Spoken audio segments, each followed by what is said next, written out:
국가를 대신해 농어촌 지역 등 보육 취약 지역의 영유아를 돌보는 사회복지법인 어린이집들이 폐원 위기에 내몰리고 있습니다.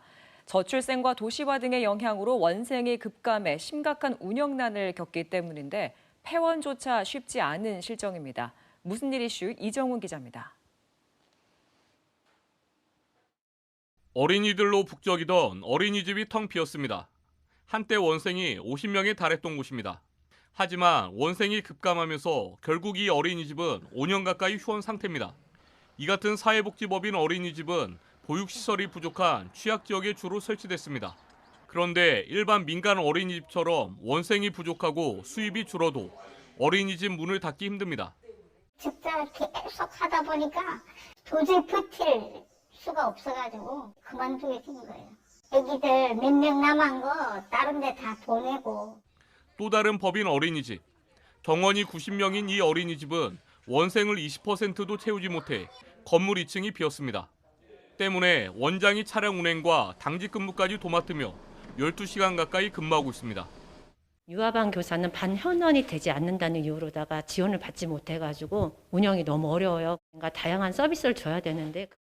실제로 전국 법인 어린이집 1,200여 곳 가운데 문을 닫거나 휴원 중인 어린이집은 160여 곳. 그런데 이들 어린이집 법인은 모두 그대로 남아 있습니다.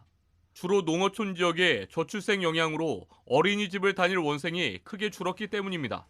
특히 법인 어린이집이 영유아 보육이라는 목적으로 설립돼 운영을 포기하고 법인을 해산할 경우 법인의 모든 재산이 국가나 지자체에 귀속됩니다. 여기에 정부 지원도 열악하고 법인 해산이나 폐원도 쉽지 않다 보니 전국 법인 어린이집들은 울며 겨자 먹기로 버티면서 적자 운영을 할 수밖에 없습니다. 결국 이들이 거리로 나섰습니다. 폐로 막는 복지부는 책임져라! 책임져라! 책임져라! 책임져라! 이들은 정부의 보조금 지원 현실화 등을 요구하며 구조개혁 방안 마련을 촉구했습니다. 정부가 추진하는 유치원의 유아교육과 어린이집 보육체계의 통합, 이른바 유보통합에 대한 반대 목소리를 높였습니다. 이들은 유보통합 관리 일원화를 위해 현재 보건복지부와 자치단체에서 맡고 있는 영유아 보육 업무가 교육부와 시도교육청으로 이관되면 운영난이 더 심각해지고 지원도 악화될 것이라고 우려합니다. 휴폐원한 어린이집은 이제는 더 이상 갈 곳도 없고 다른 사업도 하지 못해서 퇴로를 열어줬으면 좋겠다고 생각합니다.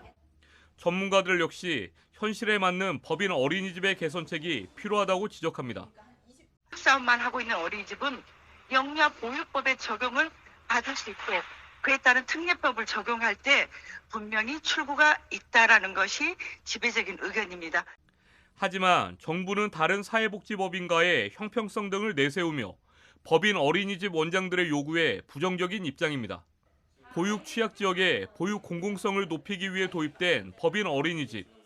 저출산과 도시 집중화로 농어촌 지역 등의 보육 환경이 변하면서 정부가 나서 이들의 생존권 확보를 위해 대안을 마련해야 한다는 목소리가 커지고 있습니다. KBS 뉴스 이정훈입니다.